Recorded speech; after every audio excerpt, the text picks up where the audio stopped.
یہاں سے ہے کہ فین قلت ھذا منتقض بقولہم ھذا حجر ضب خارب فوصف المرفوع وهو الحجر بالمخفوض وهو خارب وبقول تعالی.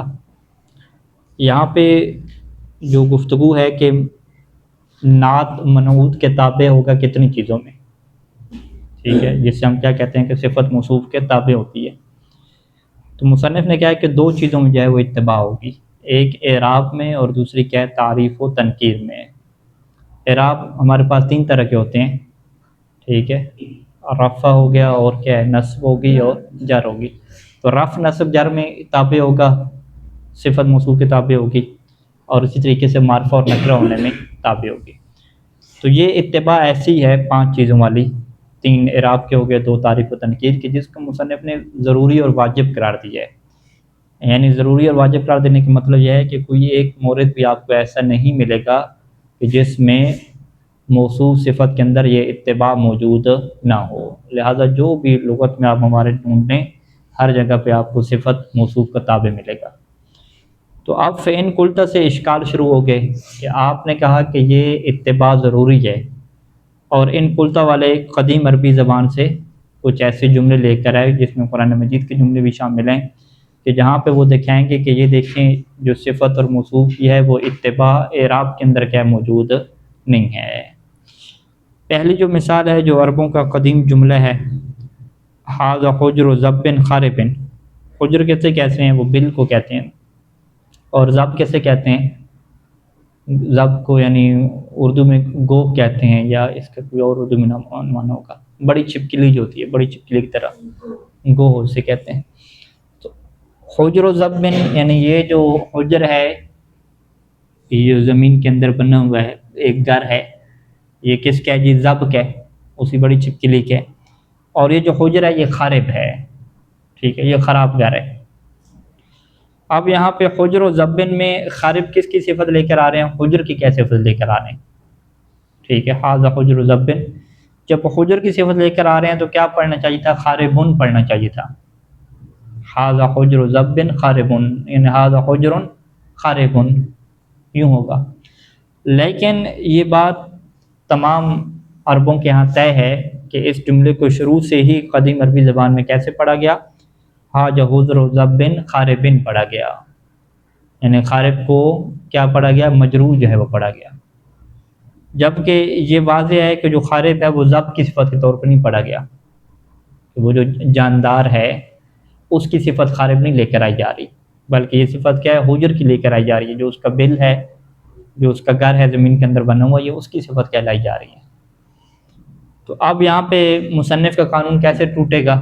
مصنف کیا کہہ رہے تھے کہ موصوف اور صفت کا اعراب میں تابع ہونا ضروری ہے. تو یہاں پہ موصوف کیا واقع ہو رہا ہے؟ حجر رو واقع ہو رہا ہے، اور حجر کیا ہے؟ مرفوع ہے. فواصف المرفوع ہوا، پس وہ اس مرفوع کی وصف لے کر ہے. مرفوع کیا چیز ہے؟ وہ الحجر. حجر کیا مرفوع ہے یعنی موصوف ہو گیا، اس کی وصف لے کر ہے بالمخفوض، مخفوض کے ذریعے سے، مجرور کے ذریعے سے، اور مجرور کیا ہے؟ وہ خارب ہے. اچھا، یہ اعتراض ہو گیا. ابھی مصنف اس کا جواب دیں گے بعد میں. ساتھ کیا دوسرے اعتراض کو بھی شامل کرتے ہیں، وَبِقَوْلِهِ، یعنی ھذا منتقض، یعنی آپ کی بات ٹوٹ جاتی ہے وَبِقَوْلِهِ تَعَالَى، اللہ تعالیٰ کے اس قول سے بھی، وَيْلٌ لِكُلِّ هُمَزَةٍ لُمَزَةٍ الَّذِي جَمَعَ مَالًا وَعَدَّدَهُ. یہاں پہ کہتے ہیں کہ جو لومزتن الذی ہے، لومزتن الذی، لومزتن کی صفت کیا لے کر آئے ہیں؟ الذی سے لے کر آئے ہیں. تو یہاں پہ شہد مثال اور جو اعتراض کی وجہ یہاں سے نکالی گئی ہے وہ تعریف اور تنکیر میں تابع ہونے کے اوپر جو مصنف کا قانون تھا اس کو کیا توڑنے کی بات کی گئی ہے. یعنی ایک تو مصنف نے کیا کہا کہ اعراب میں تابع ہوگا، تو اعراب میں تابع ہونے کی اوپر والی مثال لے کر آگے صفت مجرور آ گئی ہے، اور کس کی صفت مجرور آئی ہے؟ موصوف مرفوع کی آئی ہے. یہاں پہ جو ہے وہ بات لومزتن اور الذی میں جو بات ہے وہ موصوف اور صفت میں تعریف اور تنکیر کی ہے، کیونکہ لومزتن واضح ہے کہ یہ کیا نکرہ ہے، ٹھیک ہے. اور جو الذی ہے یہ الذی کس اقسام میں سے ہے؟ یہ معرفہ کی اقسام میں سے ہے، کیونکہ اسماء موصولات کس میں شمار ہوتے ہیں؟ معرفہ کی اقسام میں شمار ہوتے ہیں. تو ویل ہے ہر ہمزتن اور لمزن کے لیے. لمزن کون سا؟ الذی. ٹھیک ہے، تو الذی کس کی صفت بیان کر رہے ہیں؟ لمز کی کیا صفت بیان کر رہے ہیں؟ تو لہٰذا یہاں پہ الذی جو ہے وہ صفت ہے، لمزتن موصوف ہے، اور موصوف اور صفت میں مطابقت چلیں. آپ اعراب کی بنا لیں. آپ الذی کو کیا کہہ رہے ہیں؟ فی، کیونکہ مبنی ہے نا، اس مبنی کو آپ کہہ دیں کہ فی محل جرن ہے، تو اعراب میں تو آپ مطابقت بنا لیں گے فی محل جرن والی، لیکن معرفہ اور نکرہ کی مطابقت آپ کیسے بنائیں گے؟ ٹھیک ہے جی. فواصف النکرہ تھا، بس نکرہ کا وصف بیان کیا. نکرہ فوصف النکرہ پر نکرہ کا وصف لایا گیا. نکرہ سے کیا مراد ہے؟ وَهِيَ كُلُّ ہمزۃ لمزہ، ہر ہمزہ لمزہ. ٹھیک ہے، اس کے کیا معنی ہوتے ہیں لغت میں؟ ہیں ہمزہ لمزہ، عیب کوئی کرنے والا، چغل خوری کرنے والا، اس طرح کے والے ہیں. دقیق معنی بہرحال دیکھیے گا لغت میں. تو یعنی اس کا مطلب کیا ہے کہ یہی معرفہ کے طور پہ نہیں آتا، یہ نکرہ کے طور پہ آتا ہے. کل ہمزۃ لمزہ. ٹھیک ہے. اچھا، اس کا فوصف النکرہ تو بالمعرفت ہے، پوری بات یوں بنے گی. بس اس نکرہ کا وصف لایا گیا معرفہ کے ذریعے سے، اور معرفہ کیا ہے؟ وہ الذی. الذی کیا معرفہ ہے. ٹھیک ہے. یعنی اس آیت کی ترکیب جن لوگوں نے یوں کی کہ لومز ان کو انہوں نے کیا بنایا؟ موصوف بنایا، اور الذی کو کیا بنایا؟ اس کی صفت بنایا. ٹھیک ہے، تو ان کے اوپر یہ اعتراض آ جائے گا کہ موصوف اور صفت میں آپ مطابقت نہیں رکھ رہے. ہاں جی، مانا کیا ملا ہم لوگوں کا؟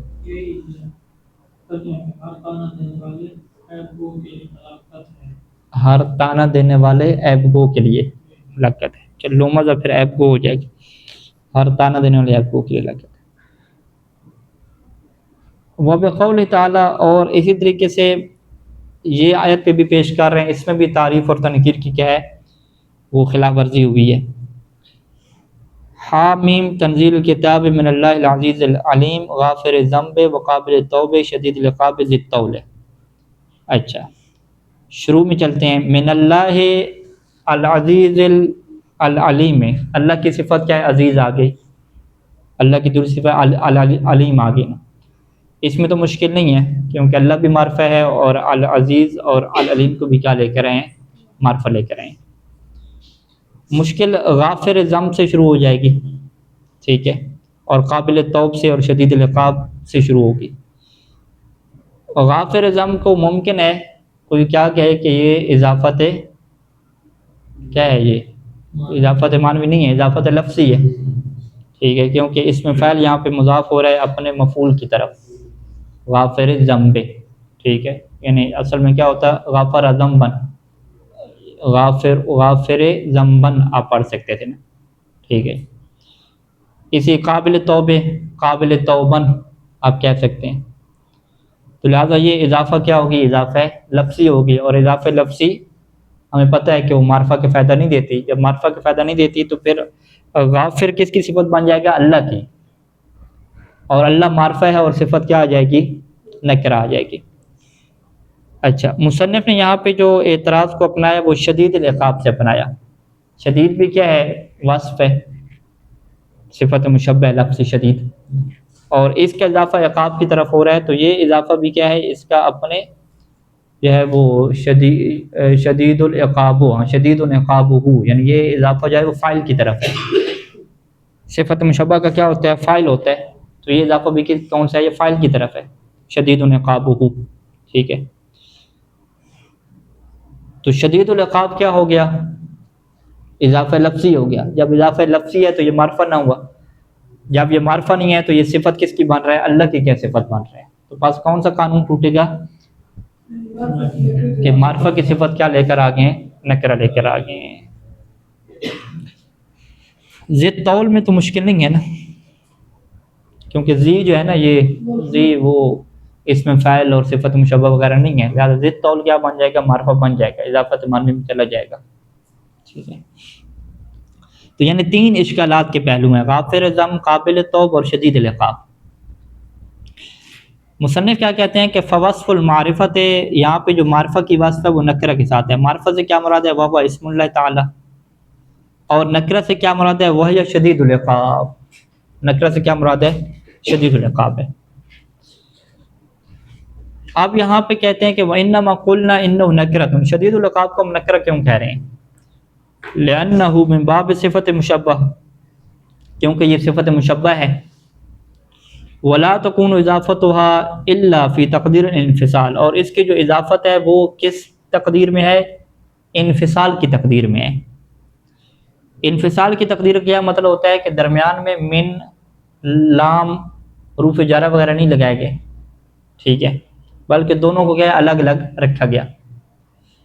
الا تری ان المعنی، کیا آپ نہیں دیکھتے کہ اس کا معنی کیا ہے؟ شدید عقابہ، ٹھیک ہے، شدید کیا ہو گیا؟ وصف ہو گیا، عقابہ اس سے الگ ہے، کوئی اضافت وغیرہ نہیں ہے، بلکہ عقابہ کیا ہے؟ اس کا فاعل واقع ہو رہا ہے، یعنی کوئی حرف جارہ لگا کے اتصال نہیں بنایا گیا اور اضافہ کے ذریعے سے بھی اتصال نہیں بنایا گیا، بلکہ کیا ہے؟ اصل میں یہ منفصل ہے، جیسے مبتدا خبر دونوں منفصل ہوتے ہیں، فعل فاعل دونوں منفصل ہوتے ہیں، فعل فاعل مفعول تینوں کیا منفصل ہیں، ٹھیک ہے، درمیان میں حرف جارہ کوئی رابط کے طور پہ نہیں آ رہا۔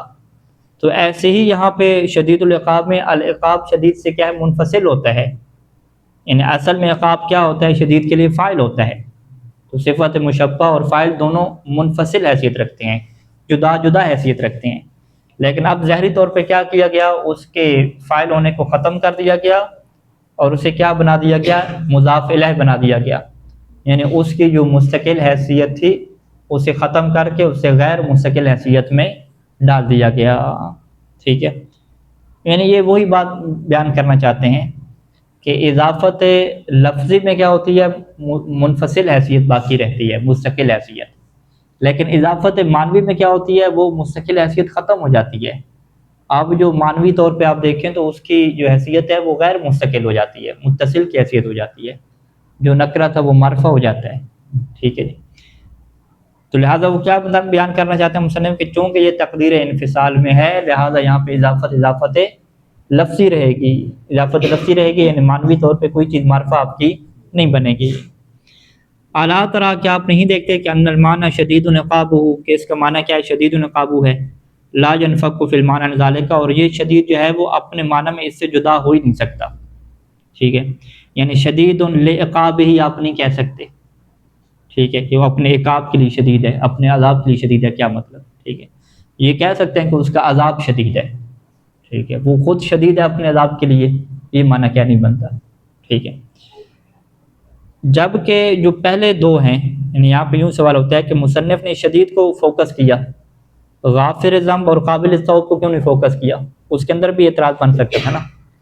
تو وہاں پہ مصنف یہ کہتے ہیں کہ وہاں پہ جب اس میں فاعل اور اس میں مفعول کو آپ استعمال کرتے ہیں نا صفت مشبہ سے ہٹ کے، تو وہاں پہ دونوں آپشن ممکن ہو سکتے ہیں کہ یا یہ اضافت لفظی بنے یا اضافت معنوی بنے، ٹھیک ہے، جیسے وہاں پہ کہا تھا کاتب القاضی میں کہا تھا، کاسب عیالہ کہا تھا، کاسب عیالہ، اور کیا جو مثال تھی کاتب القاضی، وہاں پہ اضافت کیا بناتے تھے؟ اضافت معنوی بناتے تھے، ٹھیک ہے، کاتب القاضی اور کاسب عیالہ کو کیا کہتے تھے؟ معرفہ کیا دیتے تھے، ٹھیک ہے جی، کیوں؟ کیونکہ کاتب للقاضی وہاں پہ حرف جارہ آ سکتا تھا، مستقل حیثیت نہیں تھی، کاسب لعیالہ، تو ایسے ہی غافر الذنب بھی کہتے ہیں، ہو سکتا ہے غافر للذنب، ٹھیک ہے، گناہ کے لیے کیا ہے؟ وہ غافر ہے، گناہ کو کیا معاف کرنے والا ہے۔ اسی طریقے سے قابل التوب ہے تو قابل للتوب یہ کہہ سکتے ہیں، ٹھیک ہے، تو ممکن ہے کہ وہاں پہ کوئی اس طرح کی تعویل کر دے اور کہے کہ وہ جو غافر الذنب ہے اور قابل التوب ہے وہ نکرہ نہیں ہے بلکہ کیا معرفہ ہے، یعنی اضافت لفظی نہیں ہے بلکہ کیا ہے؟ اضافت معنوی ہے۔ لیکن وصف کے اندر کہتے ہیں تمام نحوی یہ کہتے ہیں کہ وصف جب بھی اپنے معمول کی طرف مضاف ہوتی ہے تو وہ ہمیشہ اضافت لفظی بنتی ہے، وہاں پہ حرف جارہ والا معنی ہو ہی نہیں سکتا، ٹھیک ہے، کیوں؟ وصف کیا ہوتی ہے؟ وصف یعنی عام طور پہ اس کی لائی جاتی ہے نا لازم کی، ٹھیک ہے، اور لازم کا اضافہ فاعل کی طرف ہوتا ہے، اور وہ چونکہ صفت اس کے اندر ہمیشہ دائمی ہوتی ہے تو اس وجہ سے وہ کہتے ہیں کہ یہاں پہ حرف جارہ والا معنی لگا کے آپ اس کو معنوی کی طرف لے کر نہیں جا سکتے، ٹھیک ہے، تو بس وصف جب بھی اپنے معمول کی طرف مضاف ہوتا ہے تو سب نحوی اسے بلا کسی قیود کے اور بلا کسی کیل و کال کے، بغیر کسی تفصیل کے اسے سیدھا کیا کہہ دیتے ہیں؟ اضافت لفظی کہہ دیتے ہیں، اور کہتے ہیں کہ یہ معرفہ نہیں ہو گیا۔ لیکن اس میں فاعل جب مضاف ہوتا ہے اپنے معمول کی طرف تو وہاں پہ کبھی کبھار کیا آ جاتا ہے؟ اضافت معنوی کا آپشن بھی آ جاتا ہے۔ تو کتنے اعتراض ہو گئے؟ 3 اعتراض ہو گئے، ٹھیک ہے۔ ھذا حجر ضب خارب کا ہو گیا، ٹھیک ہے، جو اعراب کے اندر مطابقت نہیں پائی جاتی، اور دوسرے جو 2 اعتراض قرآن مجید کے آیات سے ہیں وہ تعریف اور تنکیر میں کیا ہے؟ مطابقت نہیں پائی جاتی۔ لومز نکرہ تھا، اس کی صفت معرفہ آ گئی، اور اللہ معرفہ تھا، اس کی صفت کیا آ گئی؟ نکرہ شدید العقاب آ گئی، ٹھیک ہے۔ قل تو اب یہاں پہ جواب دیں گے، اما قولہم، یہ جو عربوں کا قول ہے ھذا حجر ضب خارب فاکثر العرب ترفع خاربا، تو مصنف کیا کہتے ہیں کہ آپ کو کس نے کہہ دیا کہ عرب جو ہے وہ اسے خاربن پڑھتے ہیں؟ بلکہ اکثر عرب کیا پڑھتے ہیں جی؟ خاربن پڑھتے ہیں۔ ترفع خاربن، خاربن کو کیا دیتے ہیں؟ رفع دیتے ہیں۔ جب وہ رفع دیں گے تو اسے کیا کہیں گے کہ یہ مطابقت ہوگی نا، کہ حجر کیا تھا؟ موصوف مرفوع تھا، تو اس کی صفت بھی کیا آ گئی؟ مرفوع آ گئی، تو یہ دونوں کی مطابقت ہوگی۔ ولا اشکال فی، اس میں تو کوئی اشکال نہیں بنتا۔ اچھا، اب ہم کہیں گے چلیں یہ تو اکثریت کی بات کر دی، جو بعض لوگ جر دیتے ہیں ان کے مطابق بتائیں نا، ان کے مطابق قانون ٹوٹے گا یا نہیں ٹوٹے گا؟ کہتے ہیں کہ وَمِنْهُمْ مَنْ يَحْفَظُهُ، اور جو اسے جر دیتے ہیں ان میں سے، عربوں میں سے، وہ جر اس وجہ سے نہیں دیتے کہ وہ جر اس کو اعراب کی بنیاد پہ دے رہے ہیں، نہیں، وہ جو حرف جر آپ کو نظر کیا نام ہے، جو جر آپ کو نظر آ رہی ہے وہ جر کیا ہے؟ مجاورت کی وجہ سے نظر آ رہی ہے۔ مجاورت کیا ہوتا ہے؟ پڑوسی ہونا۔ لمجاورت ہی للمحفوظ، کیونکہ جو خارب تھا وہ پڑوسی تھا، جیران تھا۔ کس کے لیے جیران واقع ہوا؟ للمحفوظ، مجرور کے لیے۔ ھذا حجر ضب، ضبن کا پڑوسی کون بنا؟ خارب بنا۔ تو پڑوسی کی وجہ سے عربوں کے ہاں ایک چیز پائی جاتی ہے کہ جو اعراب اس کے ماقبل کا ہوتا ہے نا، یا اس کے مابعد کا ہوتا ہے، جو تو آپس میں ملے ہوتے ہیں، تو وہ اس کو حرکت مجاورہ کہہ دیتے ہیں، ٹھیک ہے جی۔ حرکت مجاورہ کیا ہے؟ ان کے ہاں چلتی ہے۔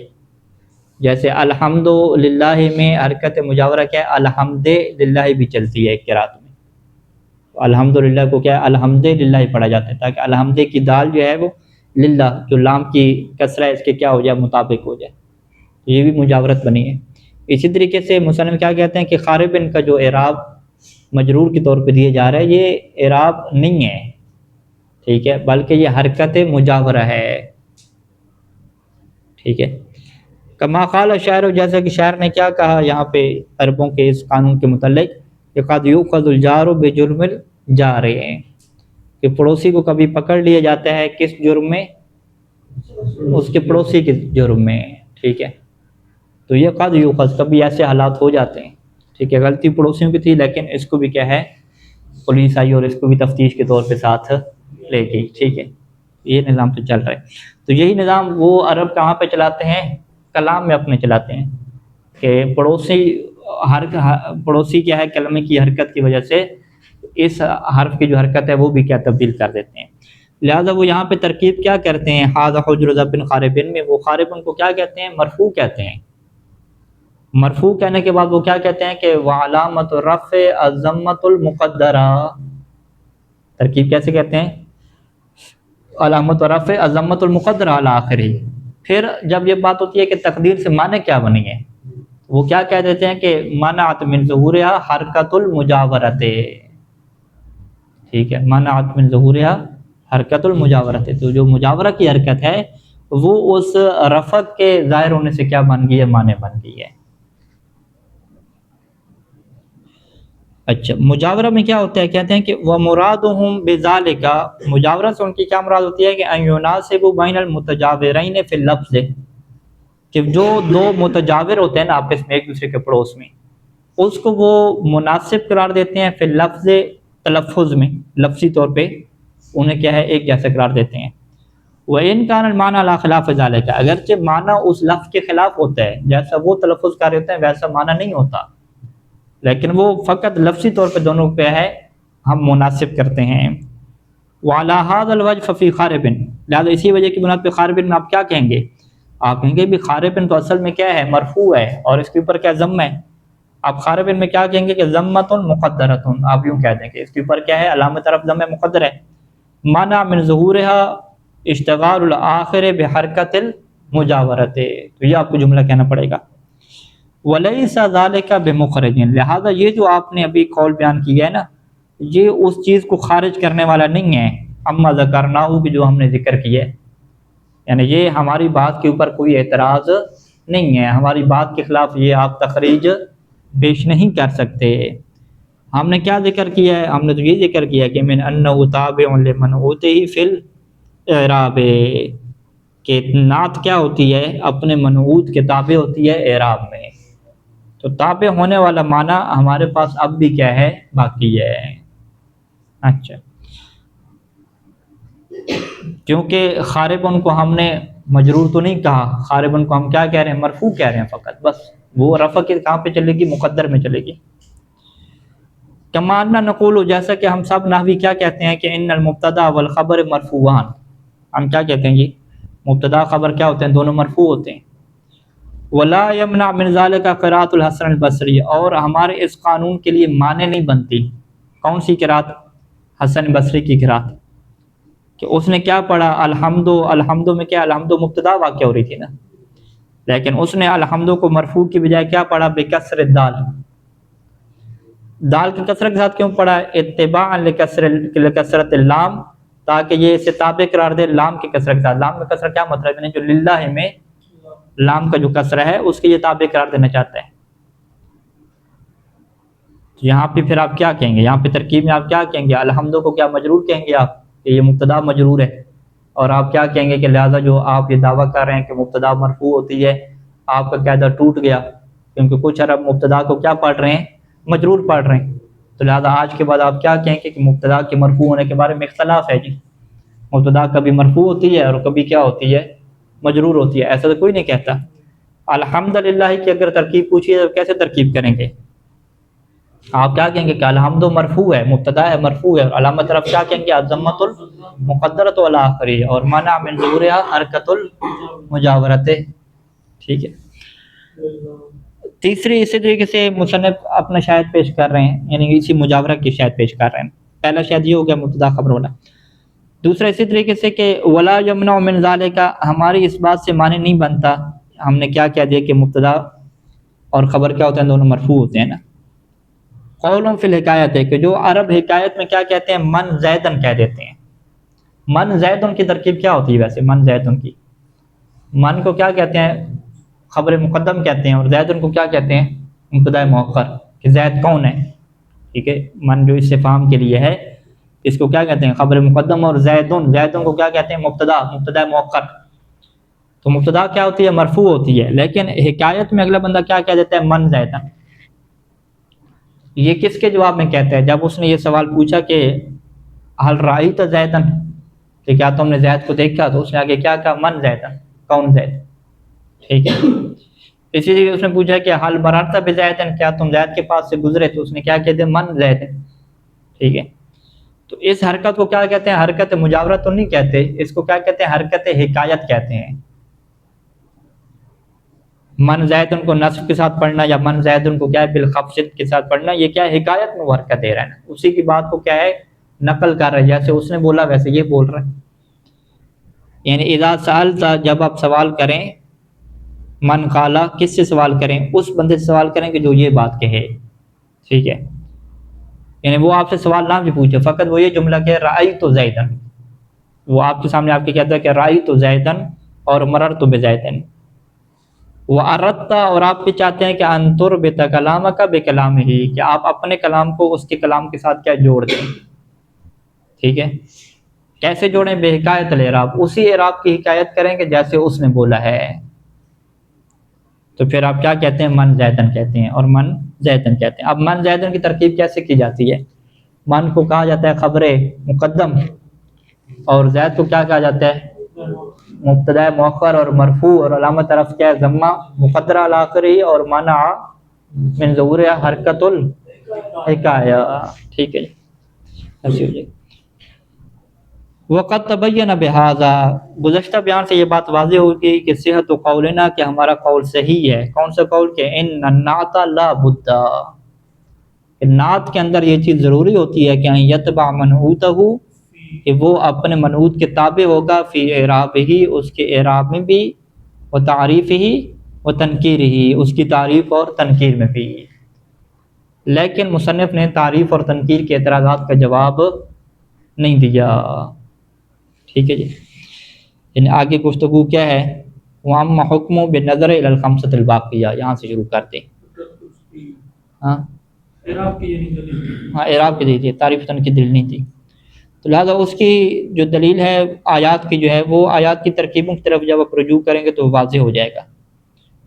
جو پہلی آیت ہے کہ لومزۃ الذی میں، انہوں نے جو اعراب گزاری کرنے والے ہیں، انہوں نے الذی کو صفت لومزۃ کی نہیں بنایا.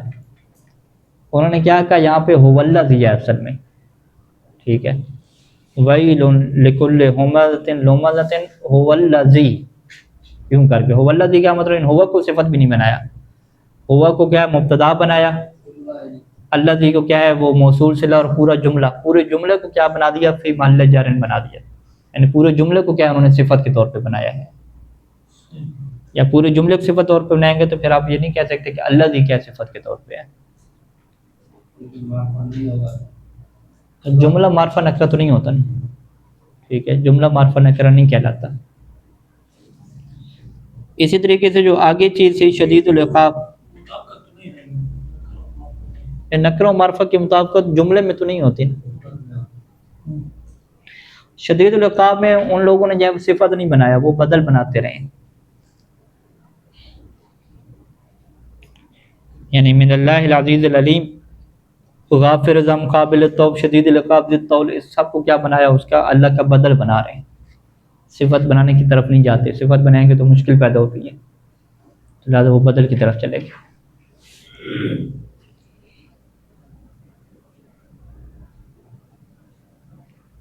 ٹھیک ہو گیا، تو یہ ان کے کہتے ہوئے جواب ہو جائیں گے. اچھا، وَأَمَّا حُکْمُ بِالنَّظَرِ إِلَى الْخَمْسَةِ الْبَاقِيَةِ، یہ جو 5 چیزیں تھیں، 5 چیزیں کون سے تھیں؟ اعراب والے 3 ہو گئے اور تعریف و تنکیر والے، ٹوٹل 5 ہو گئی. اس میں تو مصنف کے نظریہ کیا نکلا کہ ہمیشہ کیا رہے گی؟ مطابقت رہے گی. باقی 5 کون سی بچیں؟ مفرد تثنیہ، جمع اور مذکر اور مؤنث. ٹھیک ہے، اس میں کہتے ہیں کہ کبھی مطابقت ہوگی اور کبھی مطابقت نہیں ہوگی. یہ پھر تفصیل انشاءاللہ بحث سے بعد میں کرتے ہیں.